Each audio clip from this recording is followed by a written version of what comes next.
राजेश खन्ना की एक फिल्म थी जिसके गाने की एक लाइन थी, जिसका डर था बेदर्दी वही बात हो गई।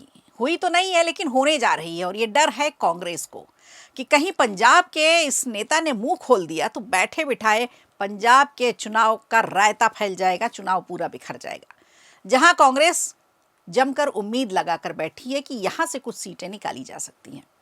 दरअसल पंजाब की राजनीति में इस वक्त एक बड़ी और बेहद दिलचस्प खबर सामने आ रही है, जिसने सियासी गलियारों में, खासकर कांग्रेस कार्यालय में हलचल तेज कर दी है। कांग्रेस से निलंबित नेता नवजोत कौर सिद्धू को लेकर एक बार फिर अटकलों का बाजार गर्म है। वजह है उनकी हालिया सोशल मीडिया पोस्ट, जिसमें उन्होंने केंद्रीय गृह मंत्री अमित शाह की खुलकर तारीफ कर दी है। दिग्विजय सिंह के बाद अब नवजोत कौर बीजेपी और शाह की तारीफ करती हुई नजर आ रही हैं। इस एक पोस्ट ने पंजाब की राजनीति में नए समीकरणों पर अब चर्चा शुरू कर दी है। दरअसल नवजोत कौर सिद्धू ने पंजाब में अवैध खनन और वन क्षेत्र में लगातार हो रही कमी को लेकर केंद्र सरकार की जो कार्रवाई चल रही है, उसके लिए गृह मंत्री अमित शाह का धन्यवाद दिया है। उन्होंने लिखा है कि केंद्र सरकार इस गंभीर मुद्दे पर सक्रियता दिखा रही है, जो राज्य के पर्यावरण और भविष्य के लिए बेहद जरूरी है। इतना ही नहीं, नवजोत कौर सिद्धू ने पंजाब के राज्यपाल गुलाब चंद कटारिया की भी प्रशंसा की है, उनकी भी तारीफ की है। उन्होंने राज्यपाल की भूमिका को सराहते हुए कहा है कि संवैधानिक दायरे में रहकर राज्य के हित में वो काम कर रहे हैं। और ये पहली बार नहीं है जब नवजोत कौर सिद्धू ने भाजपा नेताओं की इस तरह से खुलकर तारीफ की है, सोशल मीडिया में पोस्ट किया है। इससे पहले वो दिल्ली में केंद्रीय मंत्री नितिन गडकरी से मुलाकात कर चुकी हैं। सार्वजनिक मंच पर उनकी कार्यशैली की वो जमकर सराहना भी कर चुकी हैं।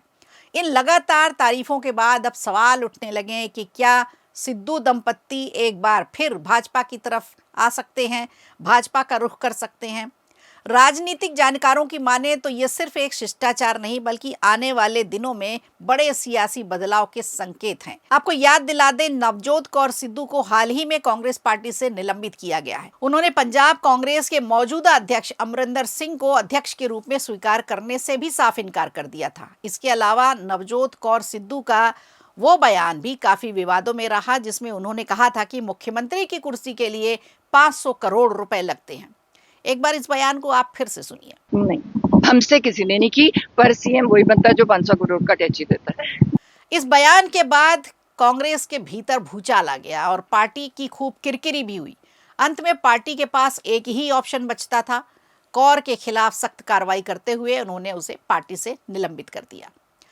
अगर राजनीतिक इतिहास पर नजर डालें तो नवजोत कौर सिद्धू का भाजपा से पुराना नाता रहा है। उन्होंने अपने राजनीतिक करियर की शुरुआत भी भाजपा से ही की थी। साल 2012 में वो भाजपा के टिकट पर अमृतसर पूर्व से विधायक भी चुनी गई थी और अकाली भाजपा गठबंधन सरकार में मुख्य संसदीय सचिव भी रही थी। तो बड़े बड़े पदों पर काम कर चुकी हैं भाजपा के साथ रह करके, और अब एक बार फिर गृह मंत्री अमित शाह की तारीफ करके इस समय चर्चा में है। अब देखा जाए तो साल 2016 में अपने पति नवजोत सिंह सिद्धू के साथ कांग्रेस में वो शामिल हो गई। उस वक्त सिद्धू दंपत्ति अकाली दल से नाराज हो गए थे और अमृतसर लोकसभा सीट को लेकर भी काफी बड़ा विवाद हुआ था, जिसके कारण ये बने थे दोनों। अब बात 2027 के विधानसभा चुनाव की है, जो अब होने जा रहे हैं कुछ 1-2 साल बाद। नवजोत कौर सिद्धू का कहना है कि उनके पति नवजोत सिंह सिद्धू तभी सक्रिय राजनीति में लौटेंगे जब कांग्रेस उन्हें मुख्यमंत्री पद का चेहरा बनाएगी। फिलहाल देखिए, ऐसा तो होता नजर नहीं आ रहा है, बल्कि पार्टी से उन्हें बाहर ही कर दिया गया। नवजोत कौर सिद्धू ने यह भी कहा है कि उनके पति सिद्धू ने उन्हें पूरी आज़ादी भी दी है, वो ये राजनीतिक फैसले खुद ले सकती हैं। ऐसे में अगर नवजोत सिंह सिद्धू राजनीति से दूरी बनाते हैं तो नवजोत कौर, जो उनकी पत्नी है, भाजपा में शामिल होने की अटकलें लगाई जा रही हैं। वो अटकलें उनके लिए तेज हो गई हैं और एक रास्ता भी उनके लिए खुला है, क्योंकि कांग्रेस से तो वो निलंबित की जा चुकी हैं, कांग्रेस पार्टी ने उन्हें बाहर कर दिया है। तो अब कहीं ना कहीं वो अपना राजनीतिक ठिकाना भी ढूंढेंगी और भाजपा से अच्छा कोई रास्ता उनको अभी फिलहाल समझ में नहीं आ रहा है। अब बड़ा सवाल ये है कि क्या नवजोत कौर सिद्धू एक बार फिर भाजपा की पारी शुरू करने जा रही हैं?